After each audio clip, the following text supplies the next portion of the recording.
Ini zamannya post-truth. Kita ada di zaman yang dinamakan sebagai post-truth. Zaman pasca kebenaran, sebuah era di mana fakta objektif punya pengaruh yang lebih kecil dalam membentuk opini publik dibandingkan dengan emosi dan keyakinan pribadi. Di era ini, kebohongan bisa disamarkan menjadi kebenaran. Sementara itu, kebenaran yang sesungguhnya kemudian tereduksi menjadi kurang penting.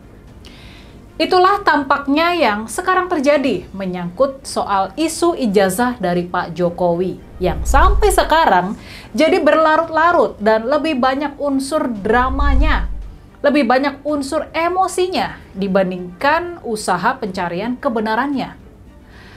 Makanya harus diakui apa yang baru-baru ini dikatakan sama Ibu Megawati Soekarno Putri menyangkut masalah ini, menyangkut ijazah dari Pak Jokowi ini, harus diakui ini adalah seruan penting buat kembali ke akal sehat, buat kembali ke fakta-fakta, buat tidak bertele-tele lagi.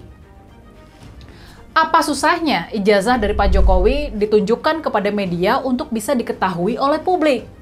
Apa susahnya menunjukkan ijazah tersebut buat diketahui oleh publik dan mengakhiri semua drama yang tidak perlu dan sama sekali nggak produktif buat kehidupan berbangsa dan bernegara kita ini? Buat apa harus bertele-tele? Nah, kalau menurut kalian soal ijazah Pak Jokowi ini, kenapa sampai harus jadi ruwet seperti sekarang ini? Kira-kira kenapa ya? Tulis analisa kritis kalian di kolom komentar.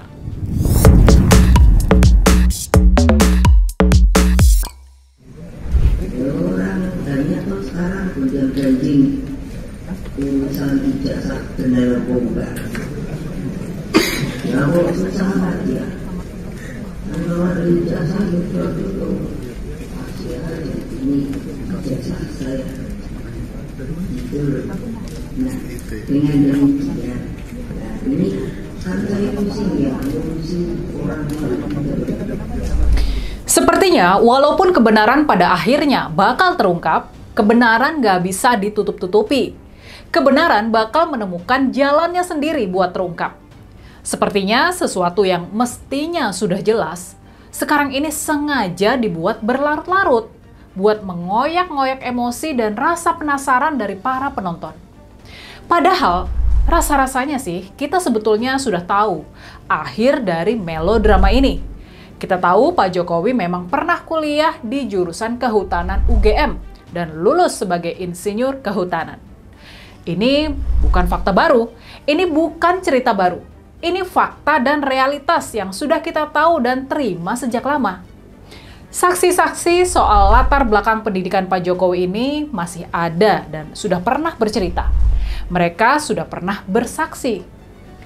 Catatan administrasi di kampus UGM juga jelas adanya.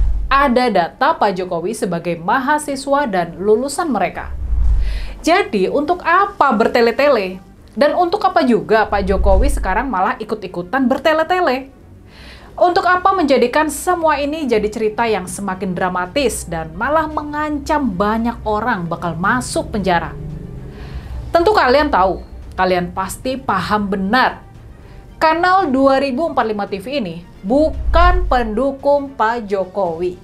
Kita memang pernah mendukung Pak Jokowi, tapi sekarang, sejak pelanggaran konstitusi di Pilpres tahun 2024 lalu, sejak masalah nepotisme Gibran jadi Wapres, kami nggak lagi mendukung Pak Jokowi.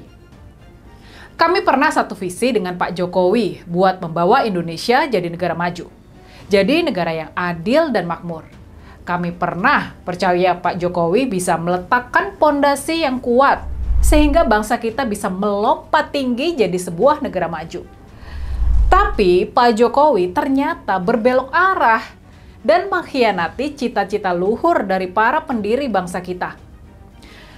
Makanya, kami pun melakukan perlawanan terhadap Pak Jokowi. Kami melakukan perlawanan terhadap kerusakan yang sudah dilakukan oleh Pak Jokowi dan orang-orang dekatnya.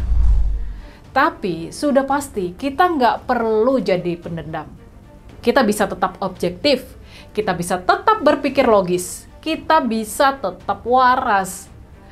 Seperti banyak tokoh lain, seperti semua manusia pada umumnya, Pak Jokowi ada plus minusnya.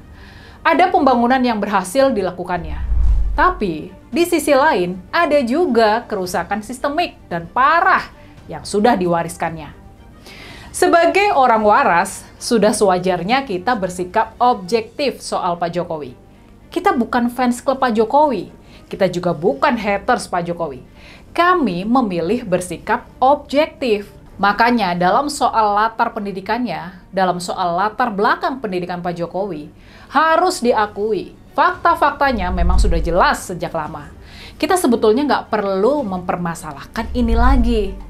Walaupun kita tahu Pak Jokowi suka berbohong, dia politikus yang menghalalkan kebohongan, dan makanya muncul istilah Pinocchio Jawa yang menohok itu.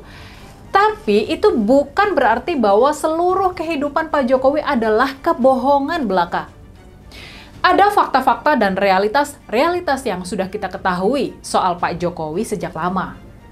Dan makanya, sekali lagi, apa yang baru-baru ini dikatakan sama Ibu Mega menyangkut masalah ini, menyangkut ijazah dari Pak Jokowi ini, harus diakui ini adalah seruan penting buat kembali ke akal sehat, buat kembali ke fakta-fakta, buat tidak bertele-tele lagi. Untuk apa energi bangsa kita dihabiskan dari hari ke hari buat urusan yang sesungguhnya sangat tidak penting dan sangat tidak perlu ini? Rakyat sedang menghadapi kondisi ekonomi yang sulit. Gelombang PHK terjadi di mana-mana. Pertumbuhan ekonomi kita di bawah target, dan itu berarti pembukaan lapangan kerja nggak bakal sebesar yang diharapkan. Daya beli masyarakat sudah lama menurun. Lalu, di tengah semua kesulitan ekonomi ini, di mana seharusnya perhatian pemerintah Pak Prabowo fokus pada penyelamatan ekonomi yang membutuhkan kebersamaan, yang membutuhkan persatuan dan kekompakan, mengapa semua ini harus diganggu oleh perseteruan besar tentang masalah yang nggak penting, tentang soal ijazah dari seorang mantan presiden? Buat apa semua kegaduhan ini selain buat memuaskan ego dari masing-masing pihak? Buat apa semua sikap ketidakdewasaan ini? Memang, kita kini hidup di zaman post-truth, di zaman pasca kebenaran. Kita hidup di sebuah era di mana fakta objektif punya pengaruh yang lebih kecil dalam membentuk opini publik dibandingkan dengan emosi dan keyakinan pribadi. Tapi yang harus diingat, walaupun kita hidup di era post-truth, kebenaran tidak akan pernah bisa diingkari. Kebenaran tetaplah kebenaran. Fakta tetaplah menjadi fakta. Kebenaran bakal selalu terungkap. Kebenaran nggak bisa ditutup-tutupi dan nggak bisa terus-terusan dipertanyakan. Kebenaran bakal menemukan jalannya sendiri buat terungkap.